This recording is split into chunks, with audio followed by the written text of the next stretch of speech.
In a distant future, cops have been replaced by cyborgs, programmed to carry out the will of their corporate overlord. The human race, enslaved, has lost all hope. But one man will stand for truth, liberty, and the right to jaywalk while smoking a cigarette. John Carpenter presents Kurt Russell in Sex, Drugs, and Cyborg Cops. You have the right to remain dead. Coming up in today's video, we are taking a look at not one, but two virtual instruments that you can pick up for no money from MeldaProductions, the MonasteryGrand and the MonasteryGrand Creative. We'll be taking a look at the interfaces for both the MonasteryGrand and the MonasteryGrand Creative. We'll be looking at the additional effects that come with the MonasteryGrand Creative, including the resonator and filter options. And we'll be taking a look at the built-in plugin style effects that come with the two instruments. We'll be looking at how easy it is to shape a production, what kind of character are they going to bring to the music that you're making. That's all coming up. Let's get on with it. We've queued up a preset, Latin Octaves, which sounds a little bit like this. And we're going to do a simple bassline structure.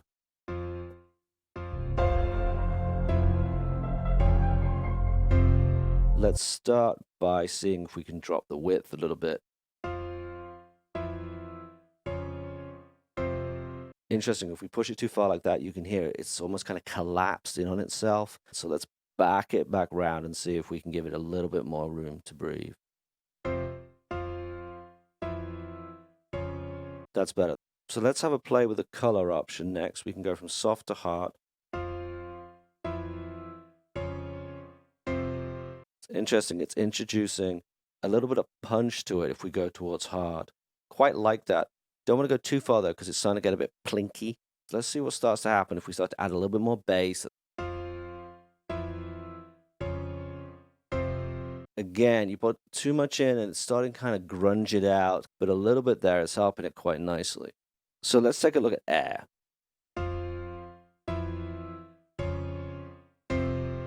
And you can hear it's giving a little bit more presence. It's also getting a little tinier as we go that way. Let's try size, see how we go with that.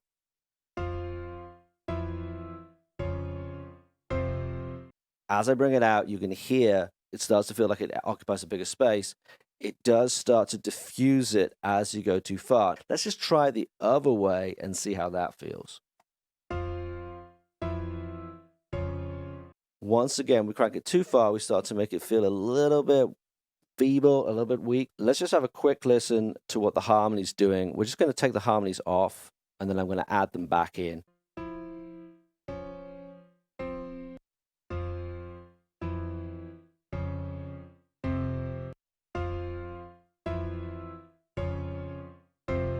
Love the decadence of that. Really great. We have the enhancer going. Let's see what happens if we play with the bass and treble levels.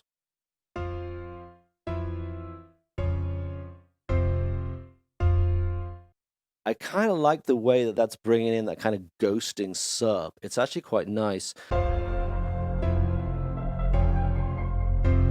Let's switch over to the other instrument, and we've queued up another preset, Bogus Payment. Sustain. So let's have a record.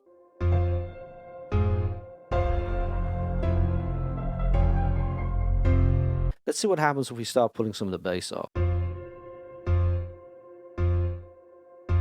So you can see we're kind of thinning it out, but it is helping that bass sit much more cleanly. So let's see what we can do with a little bit of distortion. This is not going to sound good.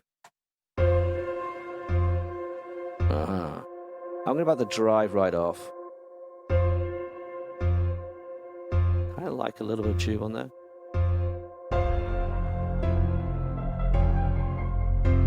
Let's have a little look at what the reverb's doing. Let's just take it out for a moment so we can hear the effect without it. Let's drop it back in. And what it's got here is got a lot of ducking going on. Now, what the ducking is doing is just dropping the reverb down so you get that initial transient hit. I'm going to take the ducking out for a moment. Put that ducking back in. You can hear how the reverb kind of breathes up after that initial transient. So I found an instrument that makes use of both the filter and the resonators, Disfigured Parcel, and it sounds a little bit like this. So let's give it a quick record.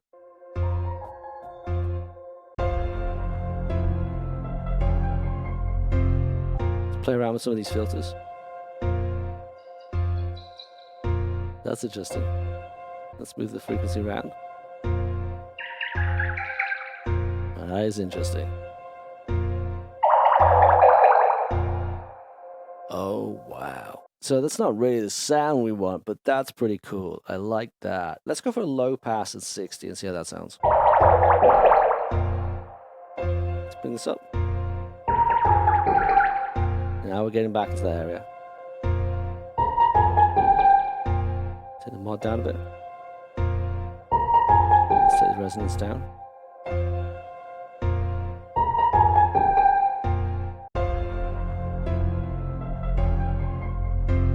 Let's see what happens if we add an octave up on the harmony.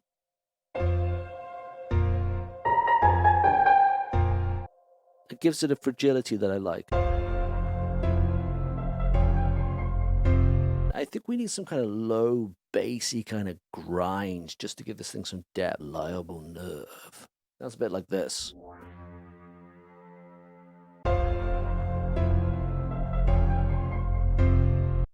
So I think we need to help this out a little bit. It's not really grunty enough for me. So let's switch to a high pass filter, see what that does to it. Definitely grunty. Aha. Let's take the mod right off. Tonal noise.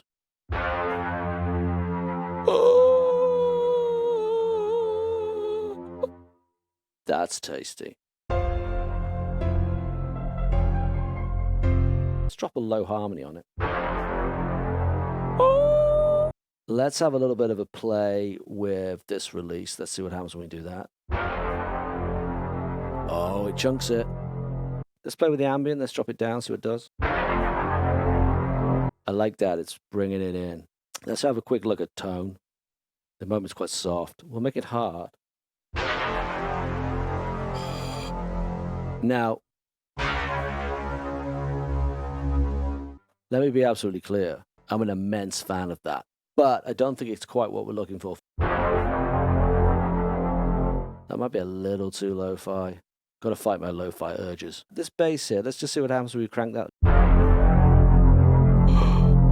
Let's just see what happens if we take the body out of it. I like that. That's going to sit in the mix a little bit. It's tempting to give it a lot of body because, let's face it, it's just way too much fun. But I think actually that's going to sit in the production a little bit easier. So let's be grown-ups. Let's go have a quick look at what the effects are doing for us. Distortion. Who would have thought it? Let's just see what happens if we pull the treble enhancer off. Grungy.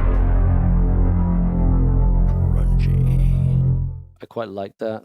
Let's just take the distortion off for a moment.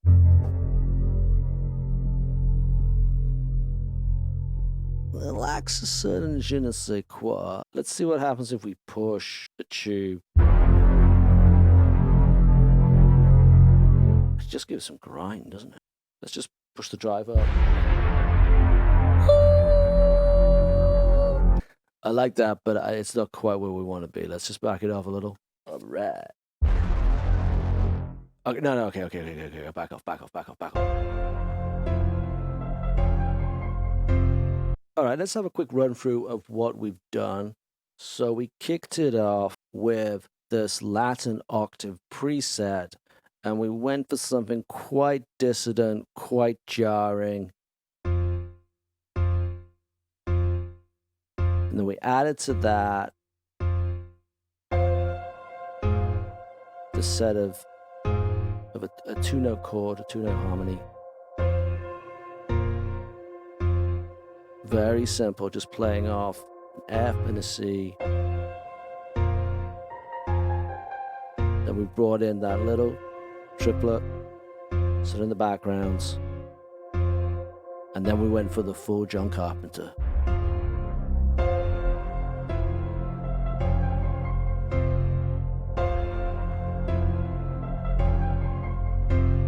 As a free virtual instrument, it's a no-brainer. I mean, you're getting two instruments for the price of none. The interface, very easy to use, very intuitive, and the soft hard on the color is extremely usable.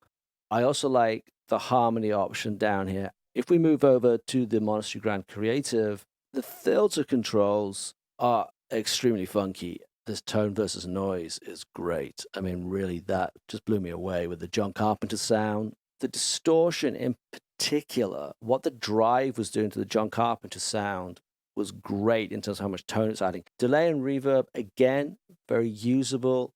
I can imagine you might want to go outside of this to really kind of finesse something, but you can do a lot with what is here. The enhancer, I don't tend to like these type of things usually, but I actually do like the way this works.